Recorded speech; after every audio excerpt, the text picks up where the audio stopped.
it's always amazing to play in new countries where we never played, and especially the South America.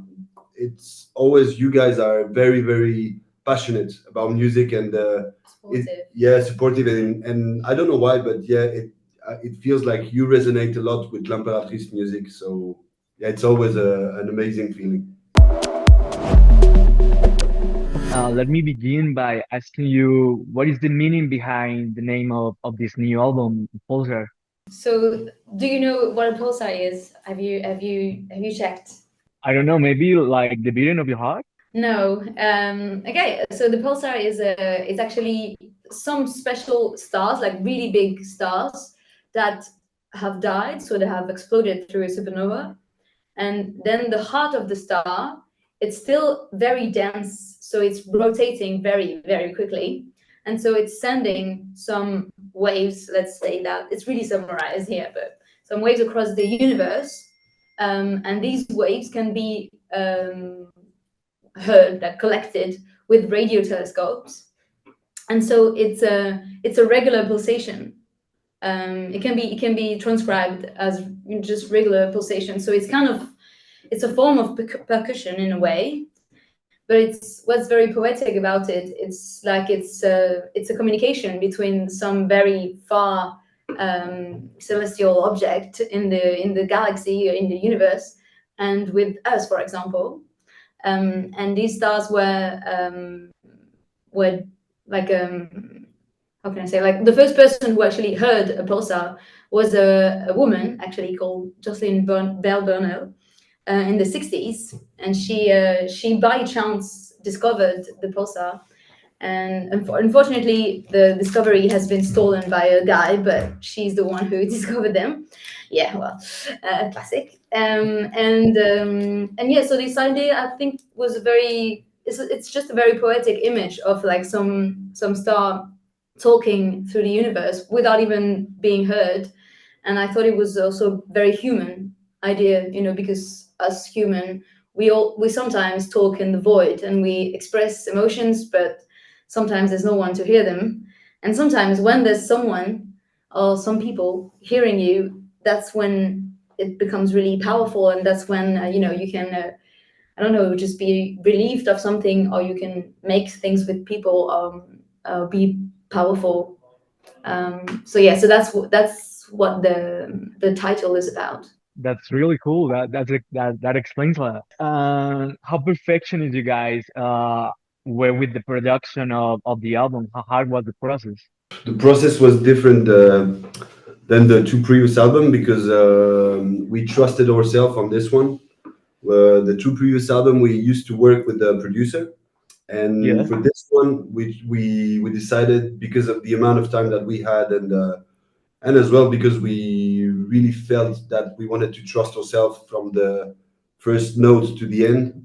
So we produced everything by ourselves in our studio Yeah. in Paris. So yeah, that's the main difference. I read that it was divided between two groups. Is that right? Yeah, yeah, two and even sometimes three groups. But yeah, it's we that's how we separate the studio Two. yeah, in half, and yeah. we create some small groups, and we Yes. mix the groups. And So Achilles worked with Tom. Achilles also worked with me. We worked all together. Also, I worked with Charles. Charles worked with David. David we worked with blah blah blah blah. Yeah, it's a circle. So yeah, so that's why we had so many different demos and a very big variety of songs. Mhm.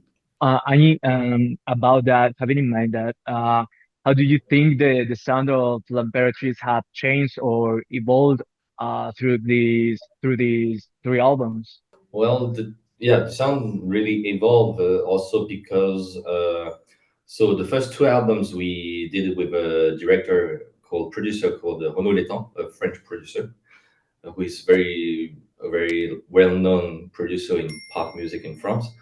And actually, the first album was really in his kind of sound, so it was like labeled Renaud Letan sound. And for the second album, we started to work with him, but in the end, with COVID and everything, we he didn't make the final producing, and Charles gathered all the tracks and he did the final producing on the second album. And that's when we realized that it was the best way to produce our music, because in some ways before we kind of felt like when we went to studios we would we would recreate our demos, and very often we would feel like we lost something by recreating our songs with in a big studio. So I guess that's why, like Achilles said, that's why we produced ourselves the last album. And I think we really found our sound in the third album, because it's like it's like Charles produced the album and he knows exactly well what we want to do. So it's, I guess the third album is the album we're most pleased with, because it's really our sound. It's what we want to share with people. Guys, another question. How was the selection of the collaborations or the featurings that we found in this new album? Well, this is also very new for us because we didn't Yeah. really do collabs in the past albums, and it was very. I think it came also because we didn't have much time. So in order to gain some time, I guess, and also grab some new inspiration, we decided to collaborate with people. But it was most of it was really by chance. Okay. Like Very this. spontaneous, right? Yeah, like especially, I mean, depends, but like Danza Marilu, for example, it was because Achille and Tom, who made the demo of the first demo of the song, they could feel there was a Italian vibe. They didn't really know why, but there was some Italian. Because I felt I wanted the martini. Yeah. So yeah, why. exactly. And so at this moment, when they told me this, I was actually talking to Fabiana because she's a singer in a band called New Genea, and we had met before. And so I sent her the track, and she came back with this very beautiful melody, and we wrote the lyrics together in the distance. So it was really just by chance, she made that very quickly. And with Maggie, it was a bit more prepared because I mean, we wouldn't have thought that Maggie Rogers would even know our music, or like what we do.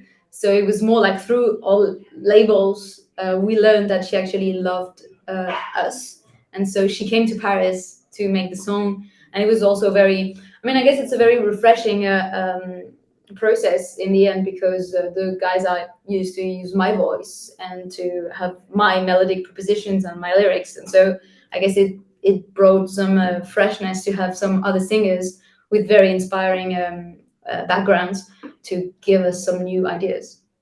You guys had this song in this new album that is called Me da igual.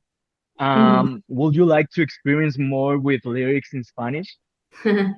I don't speak Spanish, unfortunately. I got this phrase also because it was just one phrase, and I remember asking. I actually asked the girl who runs our fan club. I remember asking her through Instagram. Actually, I was messaging her saying, like, "Can I say me da igual ser linda? Does it work?"